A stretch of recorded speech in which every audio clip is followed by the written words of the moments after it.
Hello everyone. We are going to continue our revision, and today we are going to consider design in the frequency domain using Bode diagram or Bode plots, and also we're going to relate the Bode plots to the shape of the branches of the root locus. So it's not really design using root locus. We'll just relate the two design methodologies together. We'll start by reminding you of the effect of the integrator and differentiator. A free integrator is 1 over S, or in the frequency domain is 1 over J omega, or minus J 1 over omega. Clearly the phase is minus 90 and it's constant. The 0 is S or J omega. The phase is constant 90 degrees. The gain in decibel is 20 log the magnitude. And we can consider a special case when omega equals 1, then the magnitude in decibel will be 20 log 1, which is log 1 is 0, and indeed when omega equals 1, you find that the magnitude is 0. Similarly, for the 0 also, at omega equals 1, the magnitude equals 0. Now we consider the case of a simple pole located at S equals minus 1 over t. If that's the transfer function, then to get the transfer function from the S domain to the frequency domain, we replace S with J omega. That will be our transfer function in the frequency domain. Then we will try to study the characteristics, how this transfer function behave at very low frequency and at very large frequency. At very low frequency, if omega is much smaller than 1, then we can say the transfer function, if this is very small, then we can add, say, G of J omega will be 1 over 1, which is very close to 1. Now, in decibel, 20 log 1 equals 0. And we get at very low frequency approximation that the gain is equal approximately to 0. Not exact, but very good approximation. Then we consider at very high frequency. At very high frequency, when omega is much greater than 1, we can ignore the 1. Then we end up with a transfer function which is 1 over J omega t. And this, to get the magnitude approximation, it would be 20 log 1 over omega t. Then we consider cases. We consider the case when omega equals, that's what I did here in decibel. We consider the case, for example, let's say omega, let me just delete this one. We consider the case when omega equals 1 over t. Omega 1 over t is this case here. We called this frequency the corner frequency. Remember, it was S equals 1 minus 1 over t. So this is, we call this the corner frequency. And at the corner frequency, we get this will equal to 20 log 1 over omega is 1 over t multiplied by t. It will give us, it will give us 0. That's not exactly true. We'll look at it in a second. Consider the case when omega equals 10 over t. Then this will be 10 over t. Let me just delete this. That's 10 here. And this will be log 1 over 10. Well, actually, it will be 20, let's not forget the 20 log 1 over 10. Now, log 1 over 10, 10 minus 1 is minus 1. And that will give us minus 20 decibel. So, at omega equals 10 over t, sure enough, the magnitude here is minus 20 decibel. So, at the moment, all what we know is approximation. When omega is too small, we get that gain is almost 0. When omega is too large, after the corner frequency, for every decade, we get the slope is minus 20 decibel per decade. What happens here at the corner frequency? At the corner frequency, I will delete this. At the corner frequency, we have, it's actually, I will look at it from here. At the corner frequency, from here, I will say the magnitude will be 1 plus j. Omega is 1 over t multiplied by t, 1 plus j omega 1. And the magnitude of that will be 1 over square root 2. In decibel, it will be 20 log 1 over square root 2, and that will give you minus 3 decibel. So while my approximation gives me the red line, which is the asymptotes, straight line approximation, the exact solution will show an error. I'll just try to change the color of the pen, ink color to whatever, blue. We have an error here, and this error is minus 3 decibel. And the exact curve is the curve which approximates to 0 decibel. Then at the corner frequency, it's minus 3 decibel. Then at high frequency, it actually becomes identical to the asymptote. What about the phase angle? Phase angle is simple. We just to convert this transfer function into real plus imaginary part, and the phase of any something complex is 10 minus 1, the imaginary part divided by the real part. Let's do that. So this is the simplification, ended up with real plus imaginary, divide, we get phi equal 10 minus 1 minus omega t. Again, 10 minus 1, 1 is 45. 10 minus 1, very small, is 0.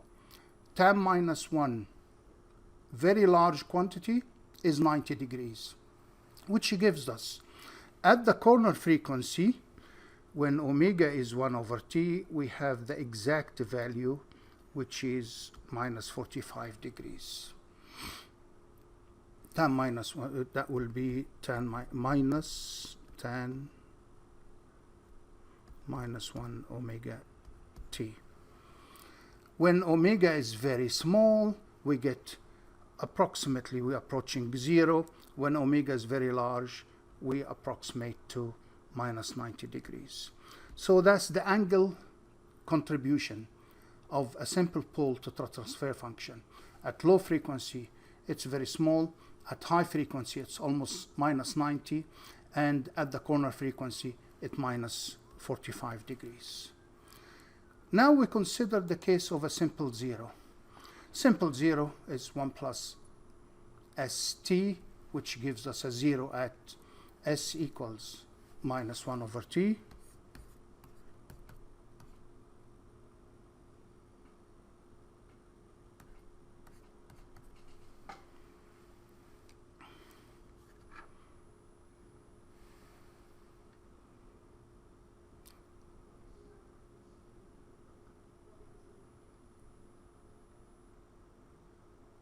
That's obviously the 0. And here we again follow the same process. Now we look at the simple 0, and the simple 0 will give us, if the simple 0 is at s equals minus 1 over t, that's the transfer function. In the frequency domain, it's 1 plus j omega t. Again, as we did with the simple pole, at very small frequency we consider that's equal to 0, and j of j omega will be 1. The magnitude will be 1. 1 in decibel will be 0. 20 log 1 equals 0. And the phase for that matter will actually also be 0. At very large omega, we ignore the 1. We end up with the j of j omega. G of j omega equals j omega t. And in decibel, it's 20 log the magnitude. Again, look at simple cases. Omega equals 1 over t. Then this will equal 20 log 1 over t multiplied by t. That will be 0. Okay. If we make omega equals 10, again change the color of the pen to red just to distinguish between the two cases. So that's 10. It will be 10 here, and when that becomes 10, you will get 20 log 10. Log 10 is 1. 20 log 10 will give you 20 decibel. So at omega is 1 over t, we have in our approximation 0 decibel. At omega increased by a decade, this should be 20. It is 20. And the slope here is plus 20 decibel per decade. The phase is very simple because the phase is tan minus 1 omega t, which means at the corner frequency, when omega is 1 over t, we get 45 degrees positive. And at very small omega, tan minus 1, something very small, is 0. When omega is very large, tan minus 1 infinity is 90. So you can see that the maximum phase contribution of a 0 to the transfer function is 90 degrees. For the pole, it's minus 90. And also the gain. The main thing is, if you look at the gain here, exact gain at omega is 1 over t. This will be 1 plus j1, which is square root 2, and 20 log square root 2 will be plus 3 decibel. And here the difference between the straight line approximation and the exact curve is 3 decibel. That's the error at the corner frequency. In this system here, the transfer function y of s over r of s is g of s over 1 plus gh. Now, this 1 plus gh is the characteristic equation, equals to 0, then which gives us gh equals minus 1.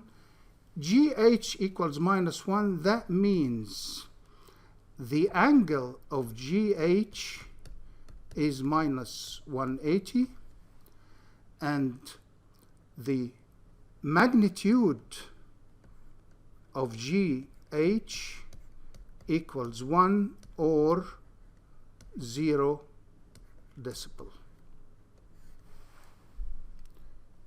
You would recognize unity feedback as tracking, because here we get the output, we compare the output with the signal. This is our error signal. When the error here is 0, i.e. the output tracks the input, the error will be 0, and that's what we want to achieve. Anyway, in this case, y over r is g over 1 plus g. And then the characteristic equation is 1 plus g equals 0, or g equals minus 1, which gives us the angle of g will be minus 1 is minus 180, and the magnitude of g equals 1 or 0 decibel. Very interesting, because what is g? G is the open loop transfer function. What is GH? H is the loop transfer function. If you remember Mason's formula, it's 1 minus the loop gain. That's the loop gain.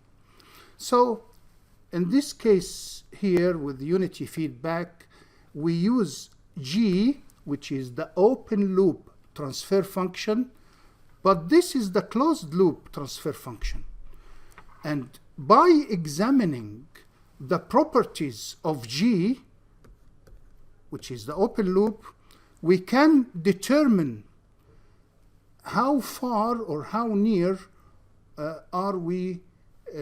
is the system with respect to the stability bounds. So remember, if you plot body of G, you will get the body plot. G is the open loop transfer function. But what we will get parameters we obtained from this equation that relates to the angle and the magnitude relate to the stability of the closed loop transfer function. So don't get confused. I had students asking me in class, oh, but this is the open loop transfer function. Yes, but remember, we did this, and from this we concluded the minus 180 and the 0 decibel for the gain and the phase. So we use the open loop transfer function in the case where it's unity feedback, or the loop gain as defined in Mason's theorem for when H is not 1. This is open loop to find the properties in the closed loop. Don't get confused. So we continue with phase and the gain margin. What does it mean, basically? If you remember, we know this is the left-hand side, left-hand plane, right-hand plane. If we have poles here, the system in the right-hand plane will be unstable. In the left-hand plane, the system is stable. What about here? This is the edge of stability. So really, if our system is just inside the left-hand plane, it's stable. But how robust the system is? What happens if there are errors in modeling? What happens in case of a disturbance? Then the system is close to instability. So phase margin and the gain margin, mainly phase margin, we use it to describe how far away from the instability are we, or is the system. So this is the minus 180 line which you got from the previous slide. We compare, in this case here, put when the gain crosses the 0 decibel, we go down to find what is the phase of this is somewhere here is the actual phase of G or GH. How far is that phase from the minus 180? That gives us in blue here is how much margin do we have? How far away are we from unstable condition? Similarly, when the phase is minus 180, you go up and you see the gain margin. What does it mean? In cases when you have, I'll just try to change the pink color to draw or sketch, or try to sketch a root locus. For example, if we have a root locus that has a shape, there is a pole here and a double pole there, then it will be like that. For values of gain, of what is shown with these crosses, if you remember root locus, these crosses indicate the open loop poles. The closed loop poles, MATLAB indicates them with squares. So as the gain is increased, the loops will move this way, and this one will go that way. So then the loops will go there and there, the loops go there and there, and this is K is increasing. At this point, we are crossing into the right-hand plane. Here, the system will be unstable. So we know the crosses show when K equals 0, well, actually, it's a theoretical case, the system is stable because the poles are on the left-hand plane. And as K increases, there will be a value at which the branches of the root locus will cross into the right-hand side. And here, K is so large that the system becomes unstable. This gain margin gives us an indication by how much can we increase the proportional gain of our controller without driving the system into instability. We are going to look at the Bode plot and try to guess the transfer function. For example, we have here this magnitude plot. Here is decibel.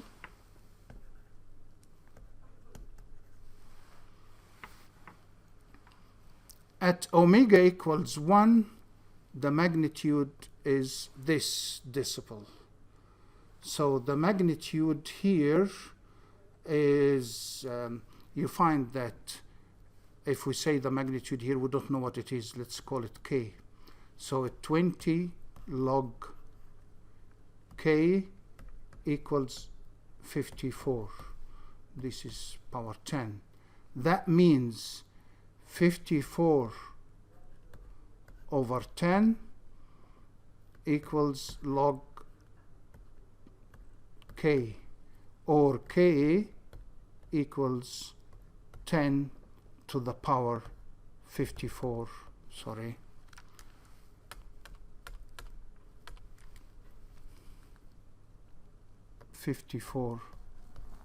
over 20 here. This is 20 over 20. So indeed you will find that 20 log 500 equals about 54. Gives us the constant K here. Then when omega is 1, the slope is minus 20 decibel per decade.